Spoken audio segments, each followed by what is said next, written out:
আলাইকুম viewers, I am Sharmin Shampa from রান্নাঘরের সখী। আজকে আমি আপনাদের মাঝে একটা নতুন রেসিপি নিয়ে চলে এসেছি।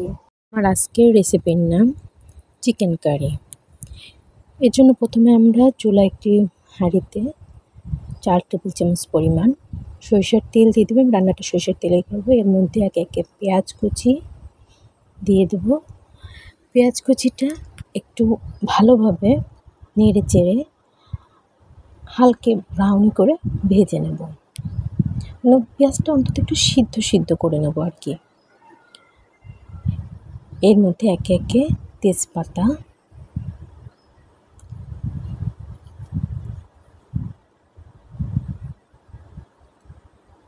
দিয়ে নেড়ে তার মধ্যে অল্প কিছু পরিমাণ জিরা, হাফ চামচ পরিমাণ জিরা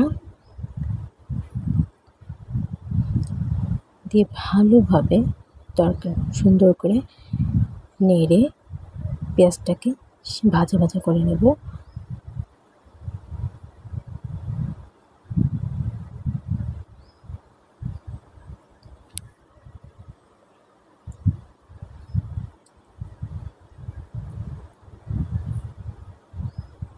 পেঁয়াজটা দেখুন আমার প্রায় ভাজা ভাজা হয়েছে। এখন আমি একে একে আমরা 1 চামচ পরিমাণ হলুদের গুঁড়ো, 1.5 চামচ পরিমাণ মরিচের গুঁড়ো, 1 চামচ সজের গুঁড়ো, 1 চামচ রাঁধুনি মুরগির মাংসের মশলার গুঁড়ো দিয়ে সুন্দর করে নেড়ে চেড়ে নেব।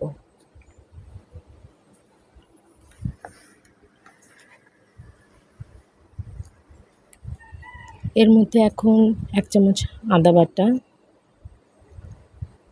1 চামচ রসুন বাটা দিয়ে সুন্দর করে নেড়ে কষিয়ে নেব। 1 চামচ লবণ, মানে যতটুকু লাগবে আর কি, পরিমাণ মতো আর কি।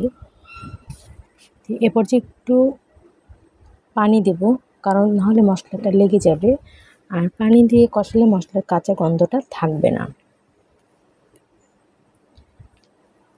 মশলাটা খুব ভালোভাবে কষিয়ে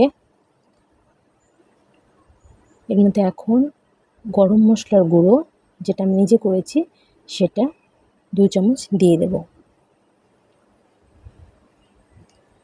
আমার এই গরম মশলার গুঁড়োর মধ্যেই কিন্তু আপনার যেটা জিরা বলেন বা গরম মশলা সমস্ত উপকরণ আছে। এর মধ্যে আমি আরেকটু হলুদ দিলাম, হলুদ দিয়ে তারপর মাংসটা দিয়ে দিলাম, কারণ আমার হলুদটা আর কি একটু দিতে কম হয়ে গেছিলো, খেয়াল ছিল না প্রথমে। তারপর যে আমি দিয়ে দিলাম।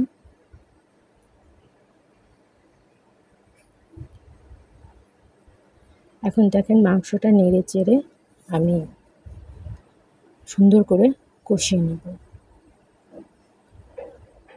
তারপর ঢেকে দেব একটু কিছু সময়ের জন্য।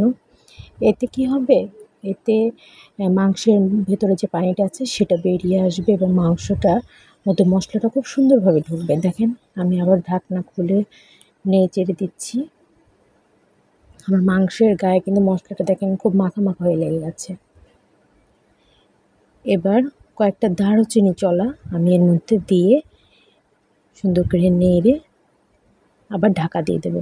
দারুচিনি চলা আমি আস্ত ধরার একটাই কারণ, এই দারুচিনি চলা যখন এর ফ্লেভারটা ছাড়বে তখন একটা মিষ্টি ফ্লেভার ছাড়ে। রান্নার শেষে অনেক সময় দেখা যায় দারুচিনির চলা আমরা মুখে চিবিয়েও খেতে পারি, বেশ ভালো লাগে।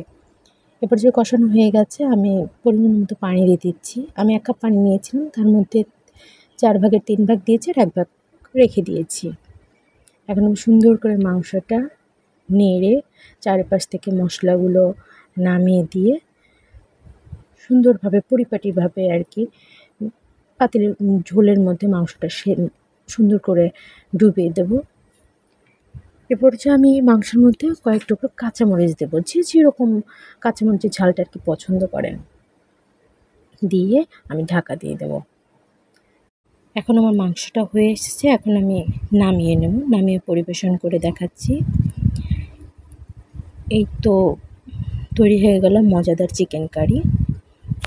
প্রিয় ভিউয়ার্স, আমার রান্না যদি আপনাদের কাছে ভালো লাগে তাহলে অবশ্যই আমার চ্যানেলটাকে সাবস্ক্রাইব করবেন, লাইক করবেন এবং বেশি বেশি শেয়ার করবেন। সবাই ভালো থাকবেন, সুস্থ থাকবেন। আগামীতে আরও নতুন নতুন রান্নার রেসিপি নিয়ে হাজির হব। আজ তবে আসি। আসসালামু আলাইকুম।